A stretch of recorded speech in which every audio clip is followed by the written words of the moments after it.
কবিরা কাঁদতে পারে না। চোখের নোনা জল ফেলে কবিরা কাঁদে নিজের গোপন মনে। এই গোপন কান্নার স্বর ভাষায় কি তবে কবিতা? কবির মনের গহীনের সেই স্বপ্নের নাম কি কবিতা?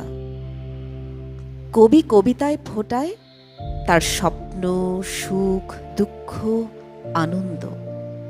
এই দুঃখ আর স্বপ্নের আড়ালে থাকে সময়ের ছাপ, থাকে স্বদেশের প্রতিকৃতি। কবিরা কি তবে কেবলই স্বপ্নিক, আবেগপ্রবণ আর দুঃখবাদী? কবির আত্মদুঃখের চেয়েও বড় অভাব স্বদেশ আর মানুষের আশা আকাঙ্ক্ষাকে ঘিরে তার যূথবৃদ্ধ অভাববোধ। কবির অভাববোধ নিজের নয়, অন্য সকলের। কবির আবেগ মানুষ বাদে মনুষ্যত্বকে না মানতে পারার বেদনা, সমষ্টির না পাওয়ার বেদনাটি আত্মসাৎ করে কবি কাঁদে।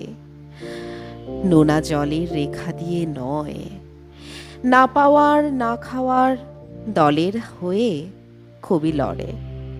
জল ছিটিয়ে নয়, রক্তের লাল বান ভাসিয়ে সে লড়ে। নিজেকে পুড়িয়ে কবি জয়ের অনির্বাণ শিখা জ্বালায়। ক্ষয়ে যায় কবি নিজেই